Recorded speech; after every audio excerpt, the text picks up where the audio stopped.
नमस्कार दोस्तों, सफलता सुविधा चैनल में आप सभी का स्वागत है। आज जो टॉपिक हम डिस्कस करने वाले हैं वो टॉपिक बात करता है कि रेलेवेंसी क्या है। जब हम इंडियन एविडेंस एक्ट को देखते हैं तो उसमें जो सबसे महत्वपूर्ण बात है कि कोई चीजें रेलेवेंट होनी चाहिए और वो लीगली रेलेवेंट होनी चाहिए। तो लीगल रेलेवेंसी क्या है, उससे रिलेटेड कई बिंदु, कई प्रोविजन, कई सेक्शंस जो उसमें डील किए गए हैं इंडियन एविडेंस एक्ट में। तो जब आप सेक्शन 5 to 55 देखते हैं तो उसे ओवरऑल कहा जाता है कि भाई ये 5 से 55 तक जो दिया गया है जनरली उन चीजों को रेलेवेंट मांगते हैं, और जो आप एविडेंस देंगे वो किसी रेलेवेंट फैक्ट का या फैक्ट एंड इशू का कोर्ट में प्रेजेंट कर सकते हैं। तो सबसे पहली चीज कि वो किस तरीके से प्रेजेंट किया जाएगा, इसमें शामिल क्या क्या है, कौन कौन सी बातें हैं जो इंडियन एविडेंस एक्ट में यहाँ पर आती हैं। तो सबसे पहले जो इंडियन एविडेंस एक्ट का ये पूरा एक हम कह सकते हैं रेलेवेंसी से रिलेटेड प्रोविजंस हैं। तो सबसे पहला है कि इसमें जो फैक्ट कनेक्टेड हैं, ठीक है ना, कनेक्टेड फैक्ट किस फॉर्म में हो सकते हैं, वो रेलेवेंट फैक्ट हो सकते हैं या फैक्ट एंड इशू। तो यानी जो हमारा सेक्शन 6 से लेकर 16 तक, 6 to 16 तक का जो प्रोविजन है वो डील करता है relevant fact and fact and issues के बारे में। ओके, तो 6 से 16 तक ये बात कर रहा है कि कौन कौन से जो फैक्ट कनेक्टेड है, ठीक है। तो जो कनेक्टेड फैक्ट्स हैं वो सारे रेलेवेंट माने जाएंगे, इसका अर्थ ये हुआ। उसके बाद है ऐसे फैक्ट जो या तो एडमिशन है या कन्फेशन है। जैसा कि हमें पता है और हम आगे भी डिटेल में पढ़ेंगे कि एडमिशन जनरली सिविल मैटर्स का पार्ट है, कन्फेशन क्रिमिनल मैटर का पार्ट है। तो कौन सी चीज एडमिट की जा सकती है, एडमिशन में क्या आता है, कन्फेशन में क्या आता है। तो admission related provision section 17 to 23 में दिए गए हैं। ओके, और कन्फेशन से जुड़े हुए जो बिंदु है वो आपको 24 से लेकर 30 में मिलेंगे। तो इस प्रकार से जो एडमिशन है वो रेलेवेंट है, कन्फेशन है वो रेलेवेंट है या कब रेलेवेंट नहीं है। ओके, तो उनके रेलेवेंसी रिलेटेड प्रोविजंस आपको इंडियन एविडेंस एक्ट में देखने को मिलेंगे। Then statements, okay, statement of a person जो मिल नहीं सकता, ठीक है, जो मर गया है। ओके, तो ये रेलेवेंसी आपको दी गई है सेक्शन 32 एंड 33। तो एक बार में आपको हमेशा याद रखनी है कि 32 एंड 33 जब भी आप मेंशन करेंगे तो इंडियन एविडेंस एक्ट का जो सेक्शन 58 है वो कनेक्टेड है। ये आपको बैक ऑफ द माइंड हमेशा याद रखना है। तो ऐसे स्टेटमेंट ऐसे व्यक्तियों के जैसे जिसमें डाइंग डिक्लेरेशन वगैरह आता है, तो जो अवेलेबल नहीं है, जो इनकेपेबल है एविडेंस देने के लिए, मर गए हैं, मिल नहीं सकते, उनकी स्टेटमेंट की बात दो सेक्शंस में की गई है, वो है आपके 32 एंड 33। ओके, उसके बाद है कुछ स्पेशल सर्कमस्टांसेस।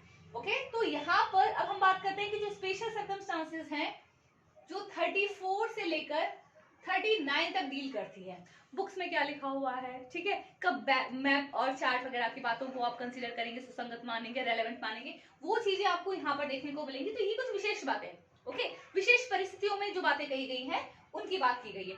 उसके बाद हम कह रहे हैं जजमेंट रेलेवेंट कब होगा।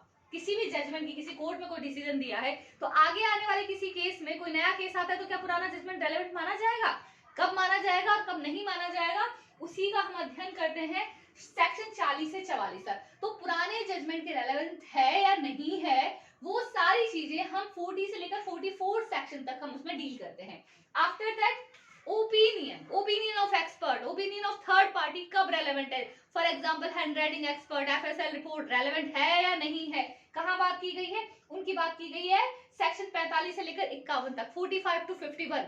ये उन बिंदुओं की बात करता है जिसमें ओपिनियन डील की गई है 45 से 51 तक।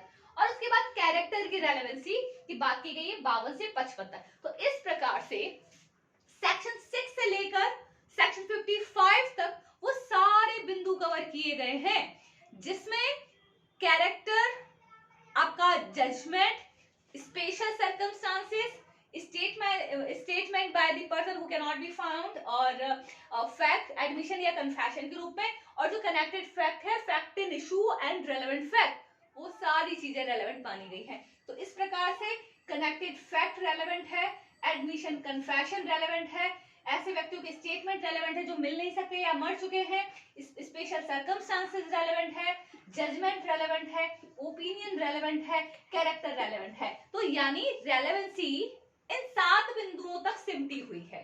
तो जब भी आप रेलेवेंसी से रिलेटेड प्रोविजन पढ़ें तो सबसे पहले अपने माइंड में बेयर एक्ट पढ़ने से पहले एक स्कीम तैयार कर ले, एक आउटलाइन खींच लें कि भाई हम अगर पहला भाग इसका इंडियन एविडेंस एक्ट का ये फर्स्ट पार्ट हम पढ़ रहे हैं तो इसमें ये चीजें कवर होने वाली है।